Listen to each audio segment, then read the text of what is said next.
Okay, I'm sitting in the egress well, just managed to get out of it. I have not finished yet, but I have started on this side. I've chipped away all the old stuff and even some of the new stuff they installed in order to get a nice connection back to the outside wall. We used to have between the egress wall and that about 1/4 inch to 1/2 inch to 3/4 of an inch gap.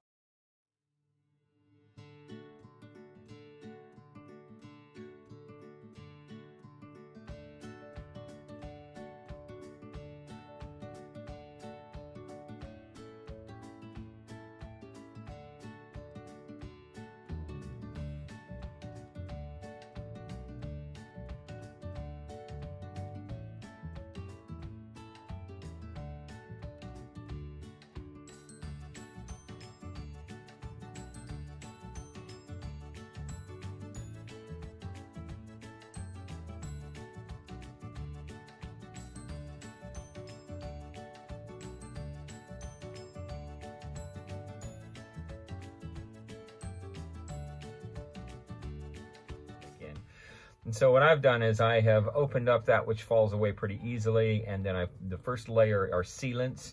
I actually used 2 because I ran out of 1, but there's sealant.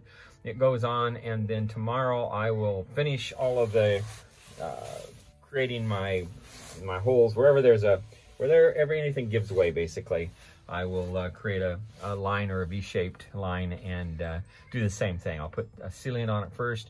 And then I go through and I cover it with another sealer that helps the quickcrete concrete that I use to go over it and to hold. And this is, for example, what I did 2 days ago. You can see it there. I rebuilt this.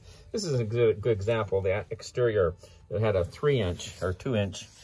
You can see it. It's pretty wide all the way down. Open it up. This is the back side. Because I used the sealant first, it would come all the way in.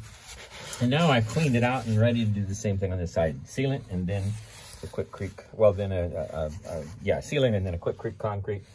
And that's the first 2 steps we take. Not the last 2, but the first 2 steps.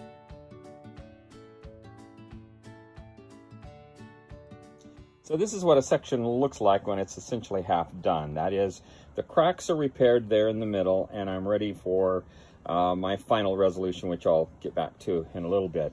What it looked like initially is more like, again, you just saw me today, I just finished this section. Again, it's not fully done, but it is done as far as the initial crack repairs. Now, I've not done anything there.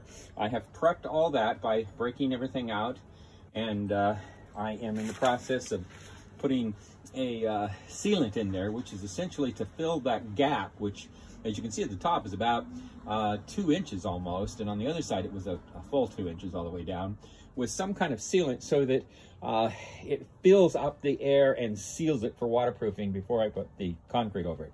Then the next thing I'll do is tomorrow I'll let this dry, and then tomorrow I'm going to go ahead and put a second sealant that is a bonding agent for the cement.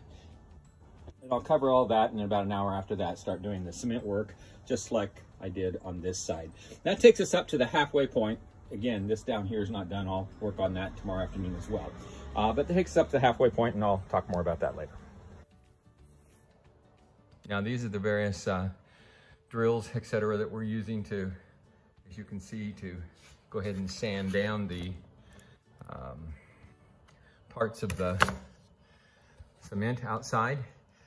Using that particular drill, but with larger bits to open up some of the holes and the lines and let them deepen and so forth. Using this particular one, which is a great little saw. It's awesome for when I just want to make sure I have a nice V shape to put my sealants in, and then followed up by the concrete. So that together with, of course, the usual hand manual, things that you use to sand them down with and scrape them down, etc. And those tools that are great scrapers that just go in and pull everything off the cement. It's awesome.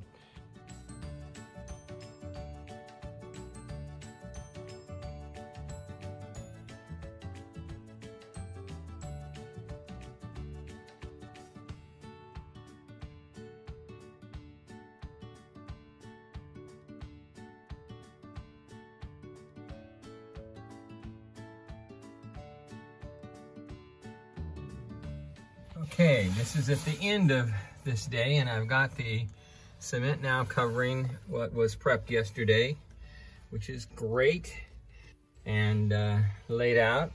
Here was that, what was a tiny hairline, but literally I looked at it and thought, that's deeper, and I'm glad I went and covered it and did it, and then filled in the gap that was there in the wall. This is what I did yesterday, filling in that gap that was left in the lower wall.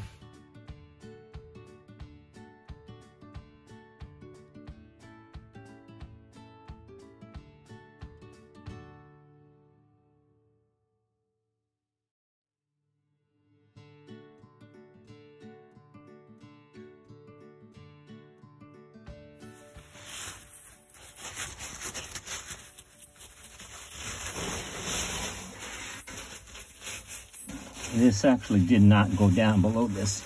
Stopped here. I was beginning to get, but it really did stop. And my theory has been, if there's a, like for example, that was a fraction that I haven't even covered with cement, not going to, because it just never went anywhere. But when I started, and I use a little drill to do it, and when I don't push or press, but if it starts opening up, then I follow it. If it doesn't open up, I figure I just kind of clean it out like I did that and cover it. And depending on the depth, I'll either cover it just with, again, the sealant, or with the sealant followed by the cement. Anyway.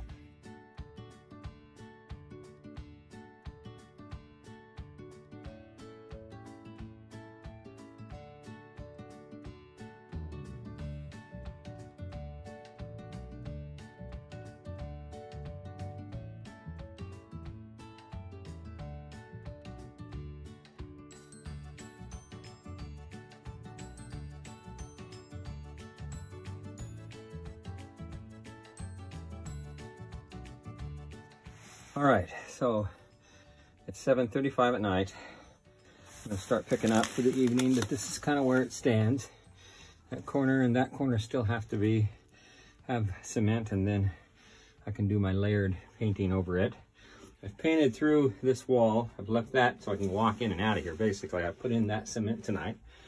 I cemented all that in, cemented that all in, which is good, and then painted what I could.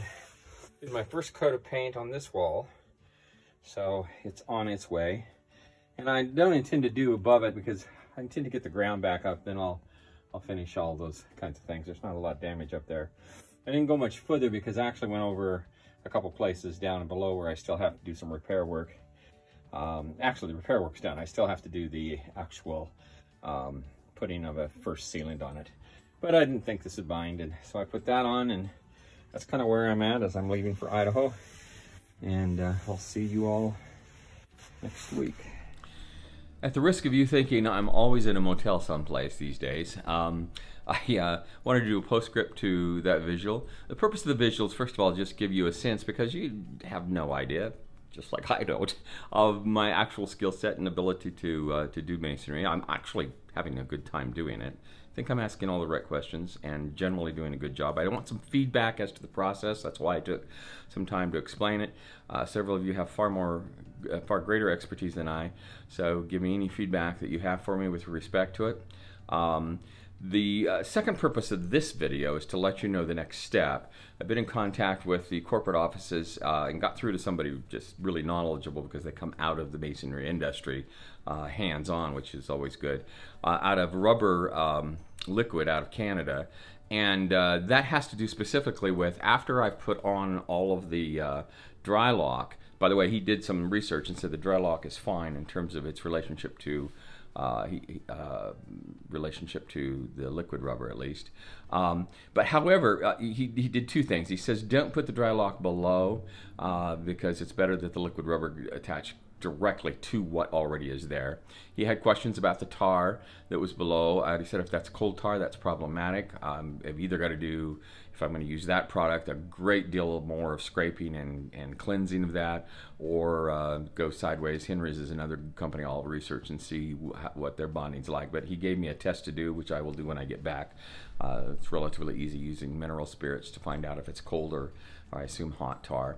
But so he argued very strongly, just use the original. So if you all agree, that's what I'm going to do. So below grade, we're going to go with some kind of liquid rubber. He agreed that it should be just painted on, given that it's a do-yourself. It's more forgiving, so he was in agreement with that.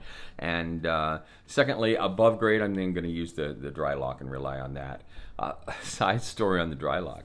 About a week ago, when I was really wrestling with the final solution to what it was going to be on the outside, and I was wrestling between 2 or 3 theories, etc. I woke up at 3 o'clock in the morning, literally.